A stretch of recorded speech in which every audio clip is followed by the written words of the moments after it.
computer. Okay, hi, I am Mistress Blunt. I am a professional dominatrix and I've been working for around 12 years. I come out of like a lifestyle old guard training, leather family style, and during the pandemic transitioned to largely online work on OnlyFans. And I'm here today with G. G, would you introduce yourself? Hi, my name's Georgia. I am an adult worker, sex worker, whatever you want to call it. I started my OnlyFans, been doing it for around a year and a few months now. And yeah, I'm having a lot of fun doing it.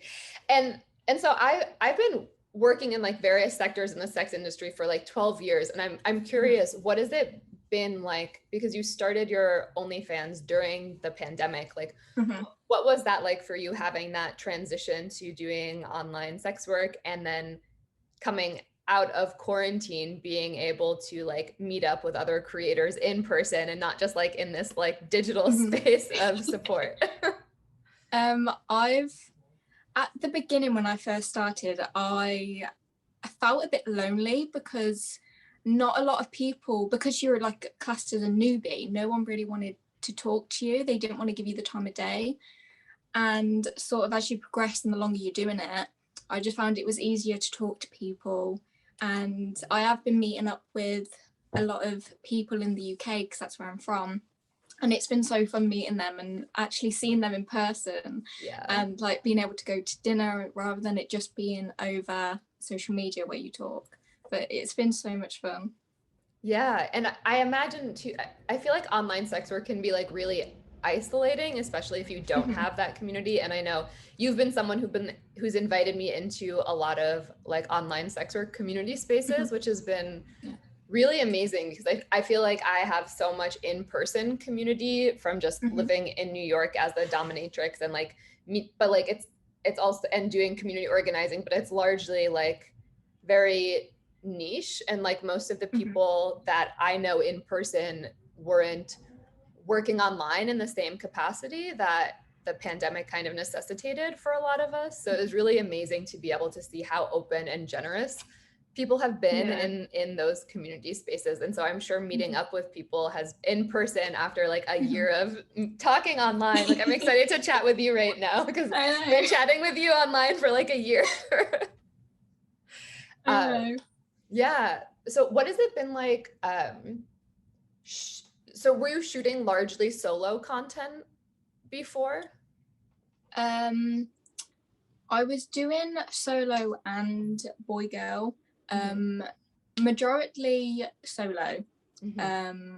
So I already had someone that I was able to collab with, but I've recently been exploring collabing with girls and doing girl content, and that's been so much fun. And it is different making content with guys and girls. Yeah. Because it's like, yeah, like I feel like girls, it's like, it's just like making content with your best friend.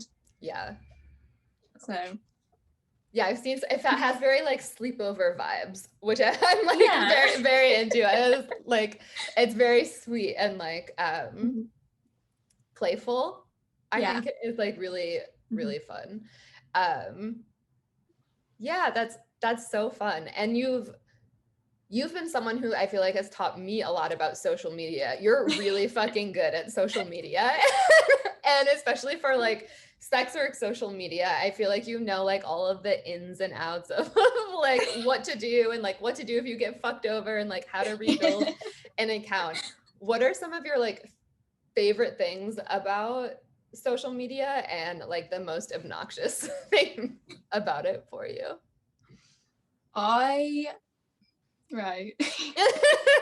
I do love social media anyway because I am only 19. I have grown up with social media my whole life, and so I always like when a new app comes out, I know how to use it anyway and stuff like that. And I love posting and reaching an audience that can relate with me.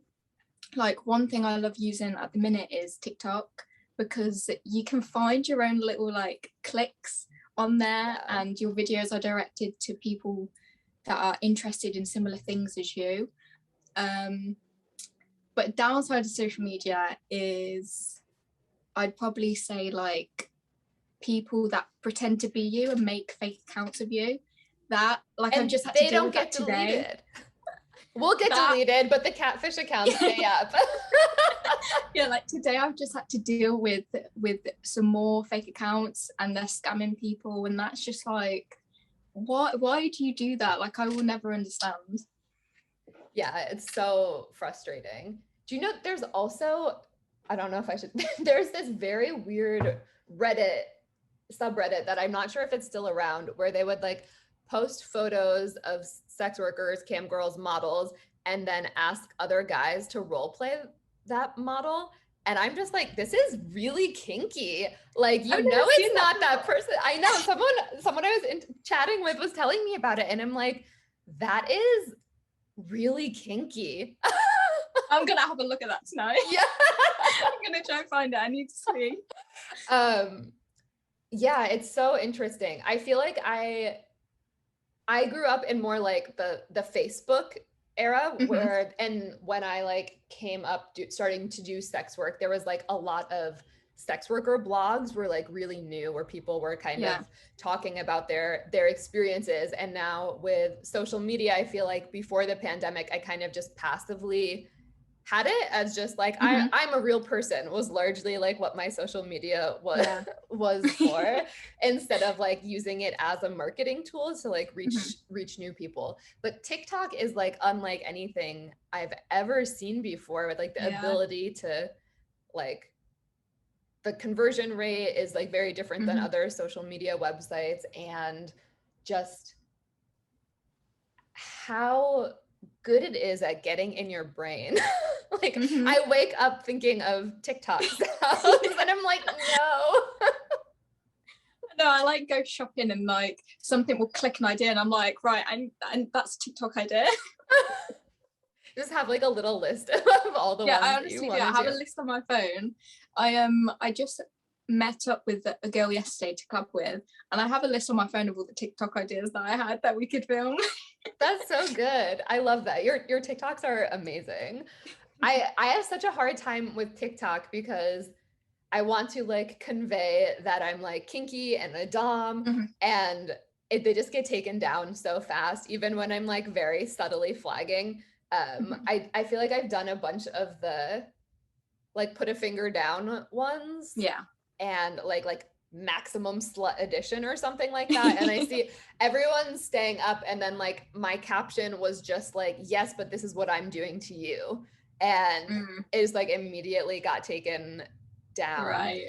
And so I like have all of these fun TikTok ideas, but I know they're just gonna get taken down. So I've taken to like, I like taken to like, and I'm like, it's such a good platform to be funny on and like show your sense of humor, but I have a dirty sense of humor. So I just like, and that's just not allowed on there. Not at all. You can't even like imply anything. So I'll like screenshot them and then put them on Twitter and be like, I wish I could put this on TikTok, or that they would allow this.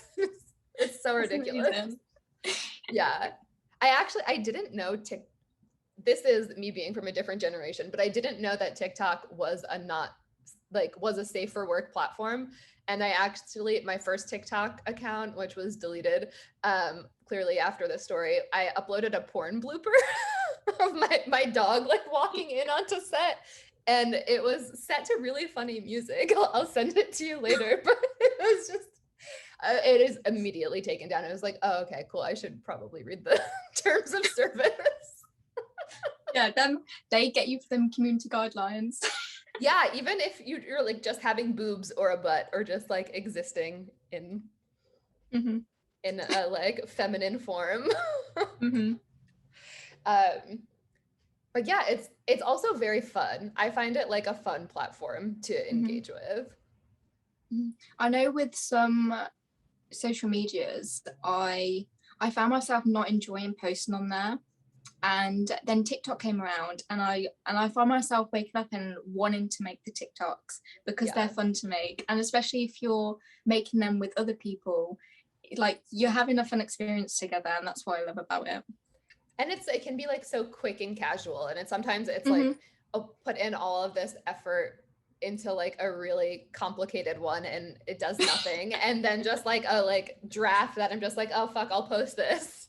And that's the one that does well. Yeah. It's so funny. Mhm. The first one that I made was the silhouette challenge one, which mine just kept getting deleted over and Me over too. again. It's like you have to be hot but not too hot. Basically. Leave a lot to the imagination and then find the links that you're looking for. This is my whole experience of social media. Yeah, I tried doing that trend multiple times and every single one was just getting removed. And I was like, right, that's a sign to just stop this now. Yeah. Find something else to do. Yeah. I'm still proud of the one that I made. It looked really good. And it was my first TikTok. And I was like, oh, cool. I got this transition down. Honestly, that transition I found so hard to do. What? I found did you do the Bugs Bunny one? Yeah. I couldn't do it. I almost like, I didn't do it well. I was like, I think my like kind of threw my back out trying to like get my feet in the right position. I think my camera angle was wrong. And I'm just like, I don't know how these like people with like no bones in their spine are able to get their feet up there. I have awful flexibility anyway. And so that one was a real challenge for me. I only did it the once and I didn't do it again. So funny. What has like with this transition to starting to do making online content over the last year, what have you found to be like the most enjoyable part of it, and maybe like a challenge that you've been figuring out with it? I love that the content I make can be done from my house. Like I love doing amateur content. I'm not so into the whole professional thing. I think it's a lot more personal and you can have a real deep connection with the fans that are subscribed to you.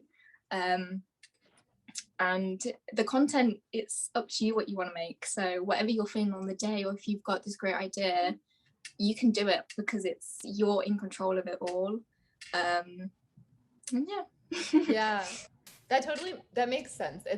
I've done a lot of, I worked as the videographer for a porn site for like 5 years. So I have some like background in that, as well as done like a few bigger shoots for kink.com, which were like really fun. And it was like a friend of a friend who was producing it. And they were like, what do you want to shoot? And so it was very much based on like my needs and desires. But there's something like, after spending like 5 years on set as a videographer, I'm like, the hottest moments of this porn are when like the male talent's trying to get it up and they just stop the scene and are just like fucking how they would normally fuck if it wasn't for porn. And I'm like, fuck, get that on camera. That shit's really hot. Like when they're both really into it. Yeah. And I'm just like, I think that's something that's so special about OnlyFans and like being more in control of the type of content that you make is that like you shoot when you want to shoot, and like when you're turned on, when you're making the type of content that you really like is something that I've been having fun with OnlyFans. I think a lot about social media as like manifestation, and I'm just like, if I like post about the things that I like, then more people who are into the things that I'm into will find me and like find ways of connecting with me. And so I find that really, really fun. And I've always kind of like made clips, but never, OnlyFans I feel like offers this really unique space to have like intimate one-on-one connections and conversations with people that I think like the porn industry in general has kind of been lacking. It offers something that's fairly, I guess not necessarily new, but like very streamlined of a way to do it. And to be able to like talk with the person, like have like a conversation about like your life with the person that you're also jerking off to, I feel like changes the relationship that people have to pornography and the type of content that they're seeing, having more of like an amateur vibe, or just like we're just setting up a camera in our bedroom and like you get to see like I did like and my partner is then doesn't want to be on camera, so I did like an audio recording of us fucking, and I was like, this was like deeply intimate and like very dirty talk, and I was like, I wouldn't have made that before, or like thought to share that, and it was like really well received, so it was really fun. Yeah, I know a lot of fans that I have, they love audio porn. Yeah. I like it myself too.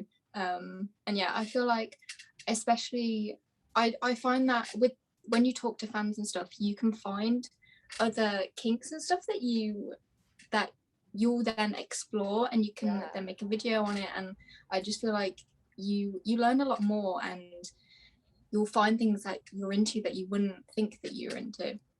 What's one thing that you didn't think you were into that maybe you're now into? I love rough sex, and I didn't think I would, because before sort of doing OnlyFans and stuff, I didn't really talk about sex or anything like that, and so that's why it sort of came as a surprise to everyone. And I've just been able to sort of explore myself. Yeah, rough sex is one of them, and stuff like consensual, non-consensual, that's something that I didn't think I'd ever be into that, but apparently I am. Was this through like making customs and stuff like that, or just kind of like experimenting on your own and recording stuff? Yeah, it was just experimenting by myself. I had a couple people sort of mention their own kinks to me, and then I researched it myself because I was interested, and just decided to try it out, and yeah. it worked for you. I feel that way about foot fetishes. I've been working as a pro dom for a very long time, and like have been really into foot worship, and I was like, wow, like I did not know that I could come from foot worship before I started doing this. Cool. And now I know this about myself. It's like my special skill.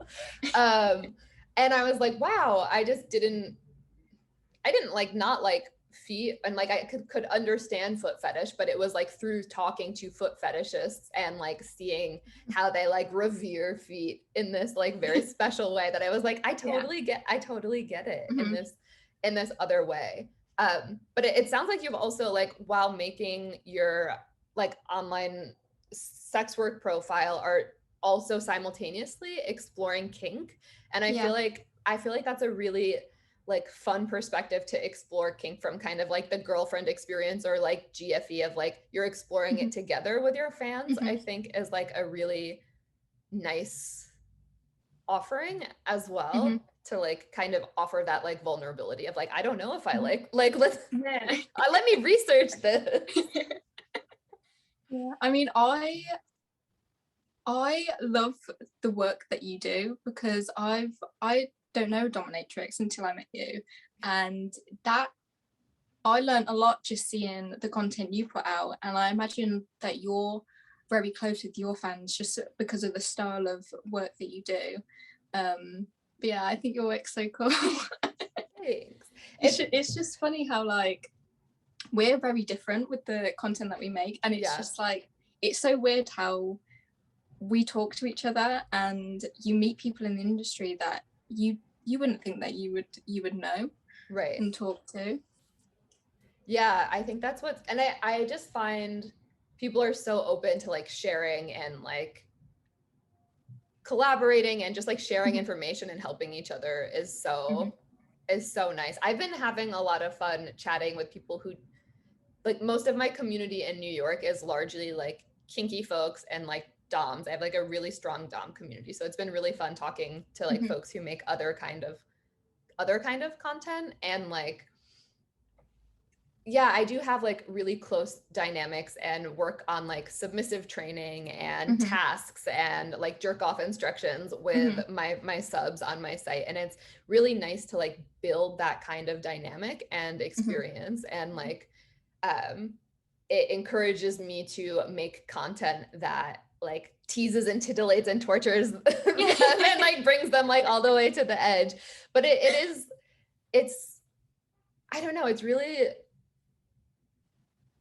it's interesting, like being able to like have these conversations with people who make different kind of content. And then also with you, who's like starting to make kinkier content, you were talking a little bit about being like exploring bondage and consensual non-consent. And I'm wondering like, what has that been like for you? It's been really enjoyable. It's a little bit, so I've not filmed the consensual non-consensual because I find it difficult to, because the guy I film with, he's not in it fully, right? And he doesn't really talk in the videos. It's pretty much POV and that's it. But I have been doing a lot more like bondage style. I've been doing that with girls too, and I just find it really fun, just exploring that side.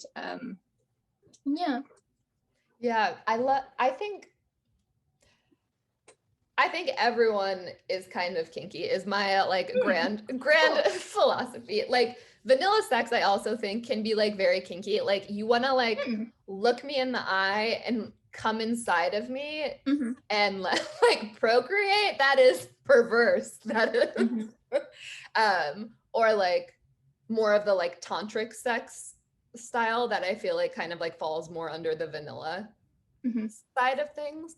I think it's only like, I guess I really only consider it to be very vanilla if it's like you're not asking for your needs, or like you aren't aware or in touch with like what you want. And if you are, if you're like asking for it, that there seems to me to be like an element of like kink or kink-like communication in that space. But bondage is a super fun one because I feel like just like the confinement of bondage allows people to relax in a way, or people who are into bondage, the confinement allows them to relax in this way where they can be more open and receptive to sexual experiences in a way that they might be like kind of like overthinking. There's something about like confinement, and you think about it like with thunder jackets or like weighted blankets that sort of like shut off that part of your brain where you're like overthinking and hyper analyzing and kind of just like relax into it.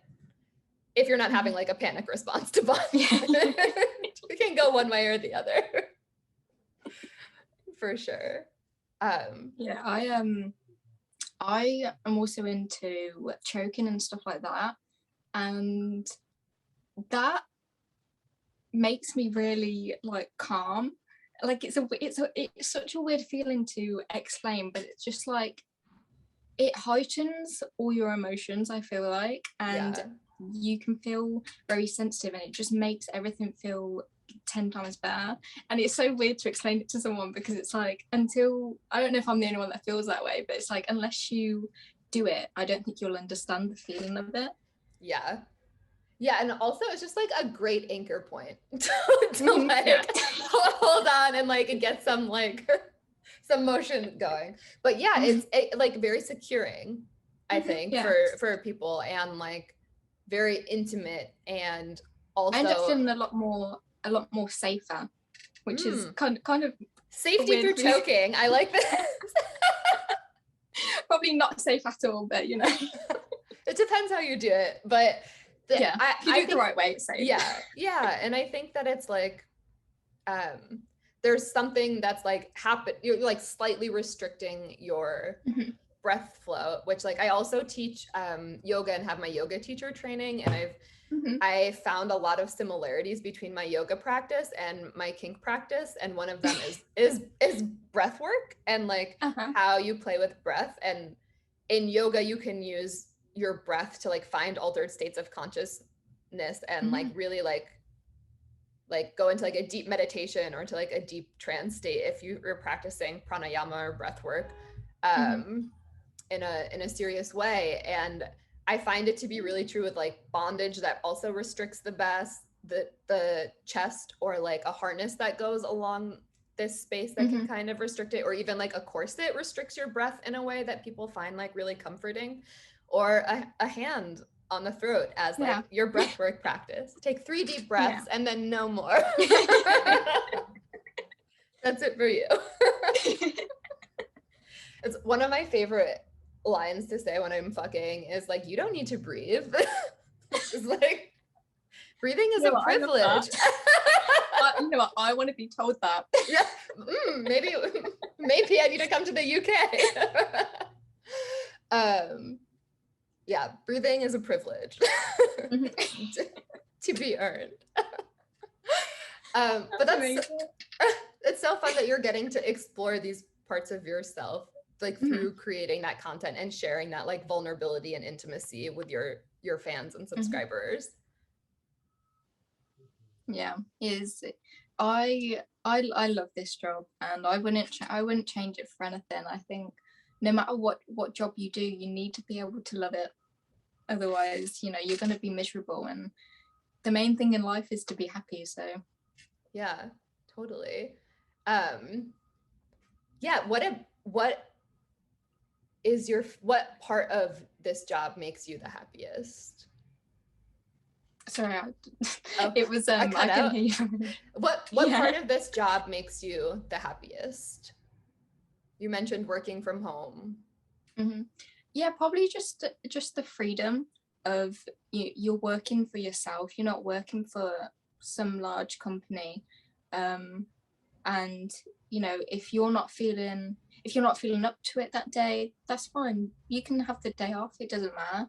Or you know, you can also make content wherever in the world. So it's like if you go on holiday somewhere, you're still able to make content, and it's like it's just I think the best of both worlds. Yeah, I say I totally agree with that. And then also, where do you make the boundaries between when you're on holiday and when you're not? I have this problem wherever I stay in a nice hotel, I'm like, oh, I need to make content now. And I like need to like be like, well, like you need to relax now and like self-dom myself into like not making content. I was joking with a friend the other day that I was like, if you wanted to like top me and do a torture scene to me, it would look like you taking me to a beautiful boutique hotel and like tying me up and telling me that I'm not allowed to make content would be my torture scene. But I guess like there is the ability to work in any environment or wherever you are, but like how do you for yourself like make sure that you're not working all the time? I like to give myself a couple days off in the week. It's normally the weekend, just because you know, the majority of people have the weekends off. You know, they're working 9 to 5 Monday to Friday, and so I tend to have the weekends off. Or even sometimes if it's a Saturday, I'll be like, I'm happy to continue working, it's not an issue. But it is dependent on how I feel on the day. If I'm not feeling up to it, then I just won't do anything, or I'll just do as little work as possible. Yeah, that makes sense. I've gotten better, especially in the beginning of the pandemic when I was like transitioning to online work. I was like, oh, there are no boundaries. I'm always in my house. My house is my place of work. I will have no boundaries around work. Like the burnout was very real. I had to like, yeah, I think everyone's gone through the burnout. Yeah, it's just like, this is not sustainable anymore. And I want to continue enjoying what I do. Yeah, it took me a while to sort of understand that, because when I first started, I'd work all day every day, and it wasn't until I had sort of my burnout that I sort of learnt like I need to have a few days off for myself and look after myself, because you know, it's not right for anyone to work all day every day. You have to give yourself some time off. Definitely. Yeah, and I feel like I make better content when I've had time off and like better interactions with fans. Okay, I'm gonna ask you like one or two more questions, and feel free to ask me any questions if you have any kink questions that you're curious about. But I'm curious, like, what's your favorite scene that you shot? Where you like think like you like shine the best, or you're like, fuck, I did a good job. That's fucking hot.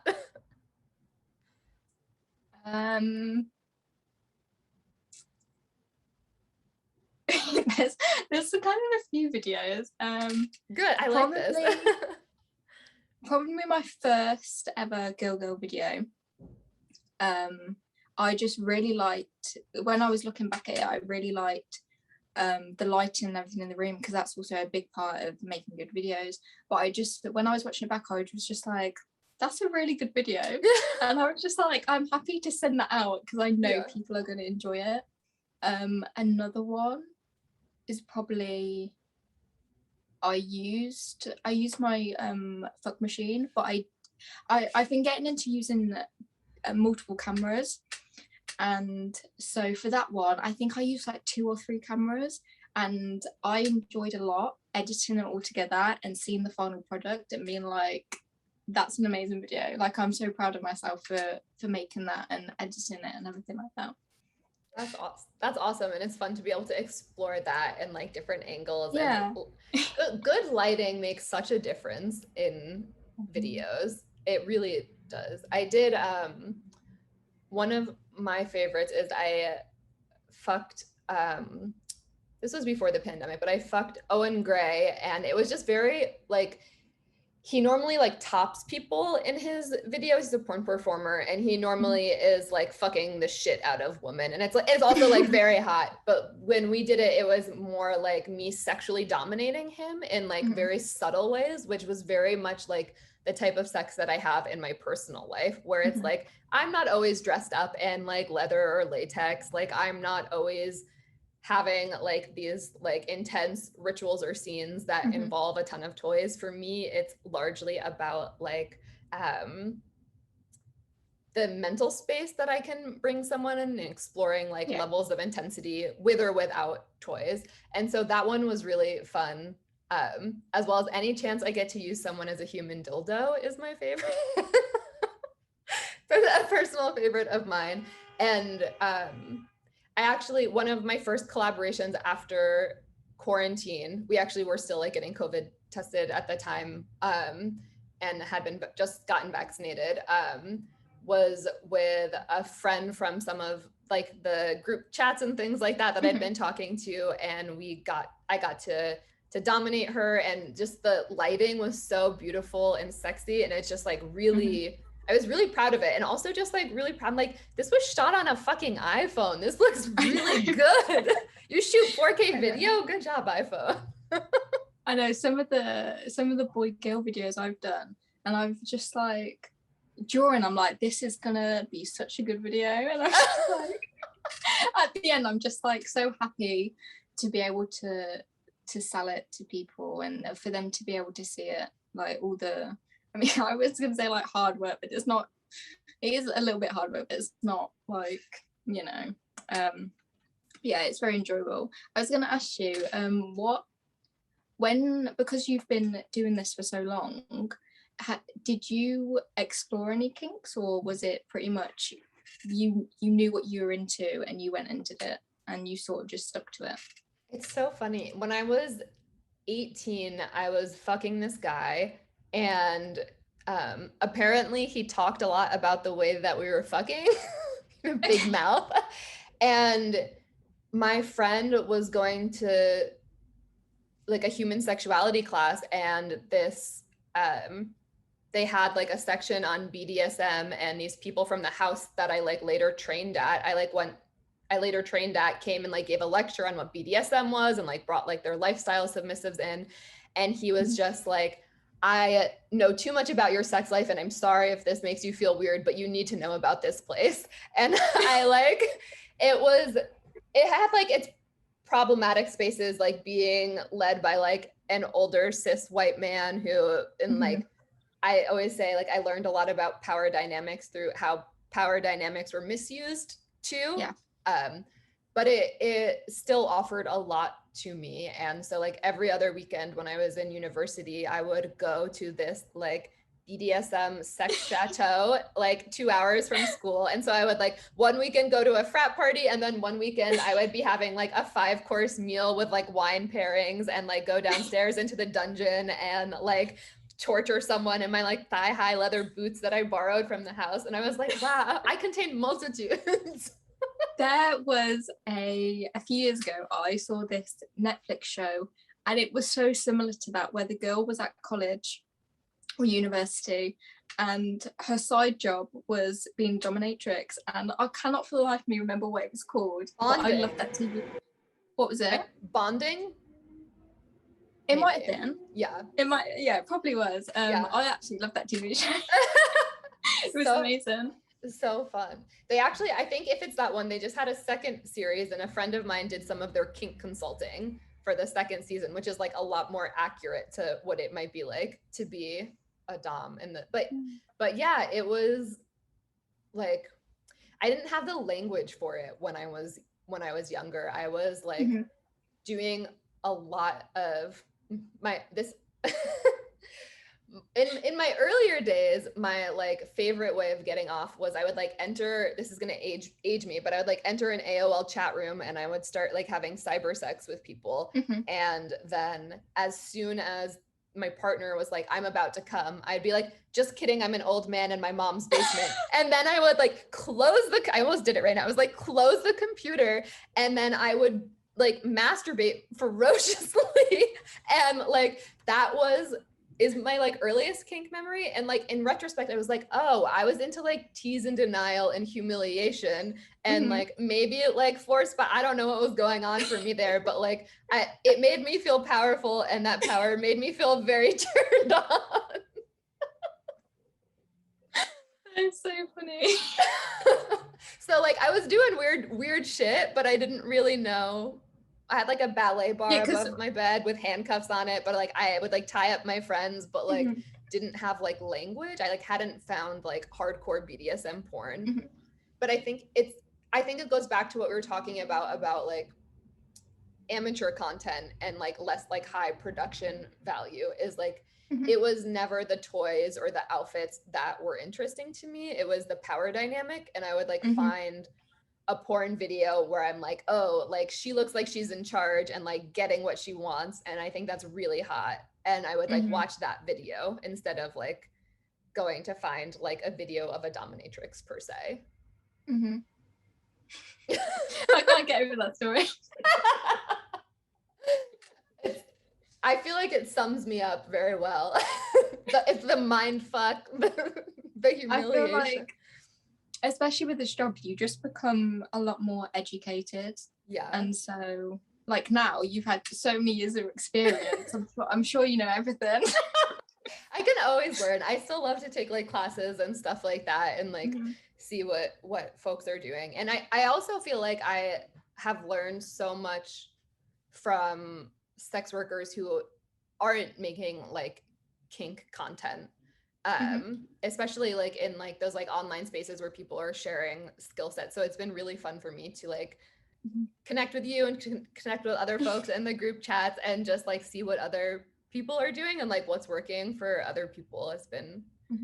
And I think like OnlyFans has allowed me to have like more intimate connections online, which has been really, really nice. Like I've been doing submissive training online. And I think that's what I found like most fulfilling about the online work is people who want to like work with me to like explore kinks and like figure out what they're into and how they can like explore service and devotion and worship. And that's always been things that previously I had pursued in person, but it's nice to like reach like a larger swath of people who are into the same shit that I am. Yeah, and also it's people all over the world, and you know, it's people that you wouldn't have met before. You know, you probably would have only met people in New York, like where you're from, and so now it's like, you know, you've got people all over America and the UK and all these other countries and stuff that you're able to connect to and to teach them as well. Yeah, it's really lovely. I'm still looking forward to when like our group chat gets together for like a retreat. I think it will be so fun. I absolutely love that group chat. It's just like, sorry, a notification came up.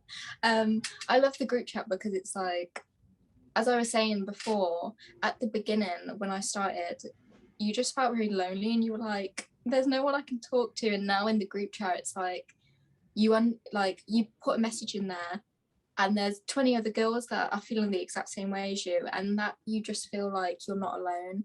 and that other people can relate to you. And also, if something's doing really well for you, you can share that information with people. It's not like a competitive industry at all.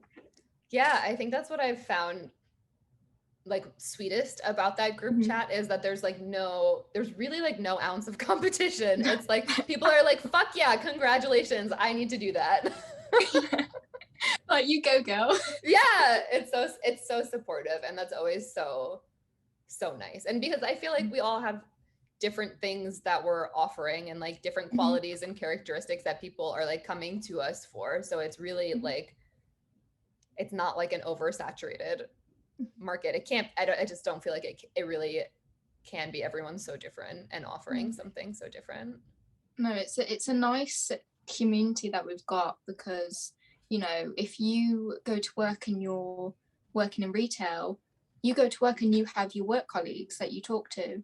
And with this industry, you don't, especially if you're doing online sex work, you don't have that opportunity. And so you have to reach out yourself to find people to talk to, which I find really, really great about this job. Yeah, it definitely kept me sane during the pandemic, being able to have that space for sure. And like also just like connecting with other kinky people online on my OnlyFans and like kind of like going through it together. I feel like bonded people in a way that nothing like trauma to bond, global trauma to bond people together. Yeah, trauma has a way of bringing people together. True. Those are our parting words. Well, okay, so what are you excited about making in the future, or like doing with your business or growing with it, or like type of content are you excited that you haven't done yet? See, I currently don't live alone. I still live with parents, and so I am moving out soon. Cool. And so I'm really excited to be able to make content whenever I want, and to sort of explore different kinds of content that I can make, and just basically be able to do whatever I want. Yeah, and you know, I just like having the freedom of doing whatever I want. Yeah, and I feel like this job can really offer that. Well, that's exciting that you're gonna get your own space. I'm sure it will have good lighting. That's what I look for in yeah. In a place. I've been looking at places and I'm like, the line's not good there. I can't move there. I need like magic hour west facing light so I can get some like golden hour glow on my titties. What are you excited about in the future with this job? I'm